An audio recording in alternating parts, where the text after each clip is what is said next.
I got so much motherfucking design on right now. Break it down, bring it back, make it clap. I got 3 old thoughts, new block, wear that dick. Bitches on my line, and you know. Assalamualaikum warahmatullahi wabarakatuh. Selamat pagi, salam sejahtera bagi kita semua. Shalom, Om Swastiastu, Namo Buddhaya, salam kebajikan. Baik, yang terhormat Ketua Jurusan Kebidanan Bunda Yuniarti SST MKes. Yang terhormat Kaprodi Diploma 3 Kebidanan Bunda Ratna Dewi SKM MPH. Yang saya hormati Bapak Dr. Noer Mansah SPD MPD selaku dosen pengampu pada mata kuliah Bahasa Indonesia ini. Yang saya hormati Bapak Ibu dan rekan-rekan sekalian yang saya sayangi. Sebelum saya memulai presentasi kali ini, di sini saya akan menyampaikan pantun terlebih dahulu, yaitu jalan-jalan ke Pulau Sumatera, jangan lupa mampir ke Bukit Tinggi. Assalamualaikum wahai semua, izinkan saya memperkenalkan diri. Perkenalkan, nama saya Atia Kawahyuni dari Diploma 3 Kebidanan tingkat 2 dengan NIM P017401220008. Baiklah, selanjutnya di sini saya akan menyampaikan materi saya, yaitu pemenuhan gizi ibu hamil dalam upaya pencegahan stunting. Baik, yang pertama yaitu saya akan menjelaskan apa itu stunting. Stunting atau kurang gizi kronik adalah suatu bentuk lain dari kegagalan pertumbuhan dan kurang gizi kronik. Keadaan yang sudah terjadi sejak lama, bukan seperti kurang gizi akut. Stunting dapat terjadi sebelum kelahiran dan disebabkan oleh asupan gizi yang sangat kurang selama masa kehamilan. Anak yang stunting sebagian besar memiliki presentasi belajar yang kurang, sementara anak yang tidak stunting yaitu sebagian besar memiliki daya belajar yang sangat baik. Hasil penelitian menunjukkan bahwa stunting dipengaruhi oleh beberapa faktor, yaitu yang pertama ada pendapatan keluarga. Pendapatan keluarga dapat mempengaruhi gizi pada anak. Yang kedua yaitu pengetahuan gizi pada ibu. Baik, di sini ada pengetahuan gizi ibu, di mana pengetahuan gizi dapat mencegah terjadinya stunting pada anak. Yang ketiga, pola asuh ibu.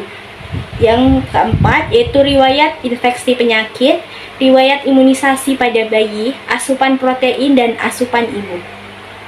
Di sini asupan ibu terutama saat hamil dapat merupakan salah satu faktor yang dapat berperan untuk mengatasi stunting, meliputi upaya untuk mencegah dan mengurangi gangguan secara langsung atau intervensi gizi spesifik.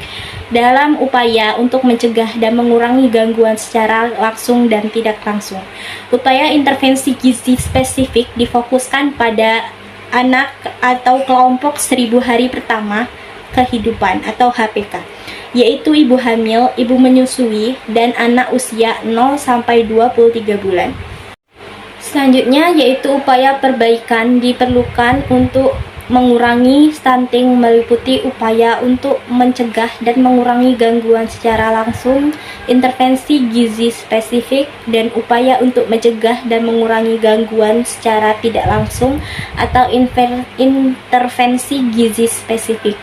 Upaya intervensi gizi spesifik difokuskan pada kelompok 1000 hari pertama kehidupan atau HPK, yaitu ibu hamil, ibu menyusui, dan anak usia 0-23 bulan.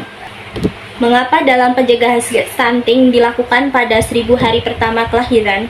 Yaitu karena penanggulangan stunting yang paling efektif dilakukan pada 1000 hari pertama kelahiran atau periode emas. Adanya kegagalan pertumbuhan atau growth flattering akan menyebabkan seorang anak bertubuh pendek. Proses ini dimulai dari dalam rahim hingga usia 2 tahun. Setelah anak melewati usia 2 tahun, maka untuk memperbaiki kerusakan pada tahun-tahun awal sudah terlambat. Maka dari itu, pencegahan stunting ini dilakukan pada 1000 hari pertama kelahiran atau sebelum anak berusia lebih dari 2 tahun. Perbaikan gizi dalam kesehatan ibu hamil sangat terkait dengan tingkat pendidikan, pengetahuan ibu, serta sikap dalam pemenuhan kebutuhan zat gizi selama hamil. Di sini pengetahuan yang tidak memadai dan praktik yang tidak dapat merupakan hambatan dalam anak yang mengalami stunting, di mana peningkatan gizi pada umumnya orang tidak menyadari pentingnya gizi selama kehamilan dan 2 tahun pertama kehidupan anak. Perempuan sering tidak menyadari pentingnya gizi mereka sendiri. Si ibu akan berdampak pada kurangnya upaya yang dilakukan untuk pencegahan stunting. Kondisi ini tentunya akan berkelanjutan sampai dengan anak lahir dan berusia 2 tahun atau 24 bulan. Kondisi ini tentunya dapat berkelanjutan sampai anak yang lahir tumbuh dalam perkembangannya. Anak yang bertumbuh pendek dianggap wajar dan tidak berdampak pada perkembangan anak selanjutnya, sehingga tidak memerlukan penanganan khusus. Kelas ibu hamil merupakan salah satu cara yang tepat untuk menjelaskan apa itu gizi yang baik selama kehamilan untuk mencegah terjadinya stunting pada anak. Di mana dalam kelas ibu hamil, di sini ibu akan mendapatkan pengetahuan tentang gizi ibu hamil. Promosi kesehatan berpengaruh terhadap peningkatan pengetahuan ibu hamil tentang tanda bahaya dalam kehamilan. Hasil yang diterapkan oleh pendidikan kesehatan yaitu dalam upaya pencegahan stunting untuk upaya agar anak tidak lahir dalam keadaan stunting. Peningkatan pengetahuan dan sikap dan tujuan akhir tercapainya perubahan perilaku individu, keluarga, dan masyarakat dalam memelihara kesehatan serta berperan aktif dalam mewujudkan derajat kesehatan yang ada di kelas ibu hamil. Pemberian pendidikan kesehatan pada ibu hamil melalui kelas ibu hamil diharapkan akan berdampak pada peningkatan pengetahuan dan kemampuan dalam penerapan kesehatan ibu hamil dalam gizi dalam keluarganya, sehingga nantinya anak akan berada dalam keadaan status gizi yang baik atau anak terhindar dari terjadinya stunting pada anak.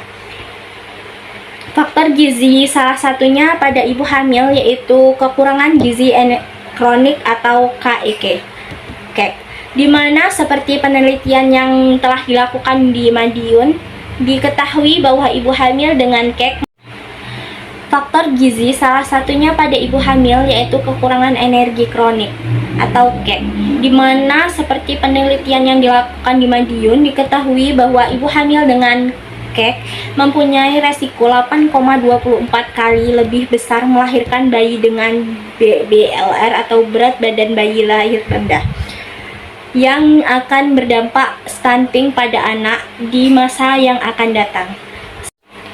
Peningkatan pengetahuan ibu hamil termasuk tentang gizi yang penting agar ibu lebih memperhatikan kondisinya selama hamil agar tidak terjadinya stunting. Makanan yang dikonsumsi ibu dapat mencegah terjadinya stunting. Selain tentang kebutuhan gizi, ibu juga perlu mengetahui tentang bagaimana penyiapan makanan dengan benar dan terjaga kebersihannya. Dan selain itu, faktor sanitasi dan kebersihan lingkungan berpengaruh untuk kesehatan ibu hamil dan tumbuh kembang anak. Rendahnya sanitasi, kebiasaan rendahnya pentingnya pengetahuan tentang gizi dan kebersihan dapat mengurangi terjadinya stunting pada anak. Baik, sebelum saya menutup presentasi kali ini, saya akan menyampaikan pantun terlebih dahulu. Pantunnya yaitu, mentari senja telah tenggelam, hujan turun mulai terjatuh. Izinkan saya mengucapkan salam. Wassalamualaikum warahmatullahi wabarakatuh. Baik, terima kasih semuanya sudah menonton video saya. Thank you for watching.